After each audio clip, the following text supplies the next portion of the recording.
women should stop thinking they have to be perfect all the time.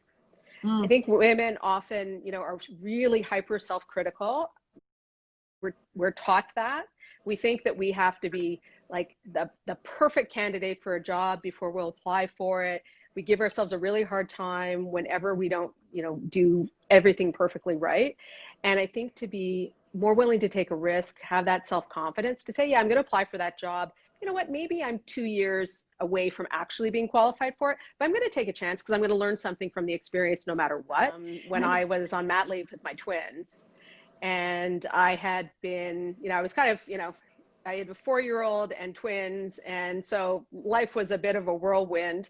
And I got a phone call one morning from the Secretary of Cabinet, who is the most senior civil servant in the provincial government. At that time I was on mat leave from a job with the province.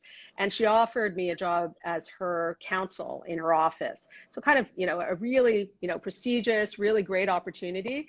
And I just couldn't kind of get my head around it. And I was like, yeah, I've got, 3 kids under 4. I don't think I can do this. And, I hadn't showered in days. For sure, I hadn't had coffee yet that morning. Like I was a total mess. And so, we had a short conversation, hung up. And like 2 minutes later, I got a phone call from a mentor of mine who was like, hey, I heard you just turned down this job. Like, you can't do that. That's ridiculous. So Yeah. I'm going to give you a chance to do a do-over, get a glass of water, do what you have to do, Yeah. put your kids down for a second. And I got the second phone call being like, hey, I heard you wanted to talk again. And I was like, yeah, if I could have a do-over. And so I took this amazing job, and actually on a bizarre kind of timing, I came back to from mat leave about 3 days before 9/11 happened. So all of a sudden, I was at the center of the Ontario government at an incredibly intense time, and it was an unbelievable job, and I got just incredible experience, which for sure propelled my career forward. And that whole first year, when I was back, so when my twins were 1 to 2, and my eldest was 4 to 5, I left at 5 o'clock on the dot every day. And, my boss knew that I got my work done. So I was lucky. I had kids who were good sleepers. After they went to sleep, I would get all my work done. She never worried about it. She never rolled her eyes. She knew that if it was kind of the investment she was making in me at an early time in my career would be something that would pay itself back. And so it was a great lesson to me is, I know, we hire lots and lots of women. We're a children's hospital. We're 85% women in our hospital who work for us.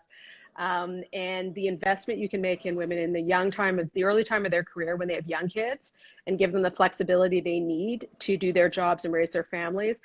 Careers are a long thing, and it's definitely worth that investment. When I went to law school, I don't have a single lawyer in my family. I don't think I even knew. Honestly, I didn't know a single lawyer among the circle of my parents' friends.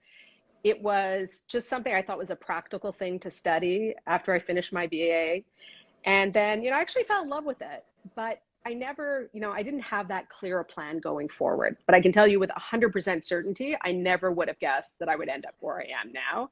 And even, the Ryerson opportunity, like you mentioned, I was at Ryerson at this incredibly pivotal time in its history when Sheldon Levy was the president, and really like advancing, and like you said, the creation of the DMC and all these really exciting things happening.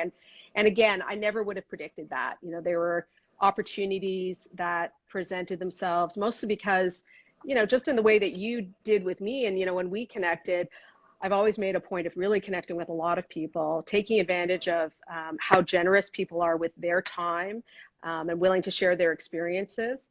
And, that's what led me to the amazing opportunity at Ryerson. And then it led me to this opportunity here, which, has really been the opportunity of a lifetime. It's almost like thinking about a board of directors, for a corporation. You need people with or diverse hiring in your team, right? You need a diversity of thought, a diversity of experience. And the same thing goes with mentors. I think sometimes people think, oh, I need that perfect mentor. And once I get that person or that perfect sponsor, they're going to launch my career for me.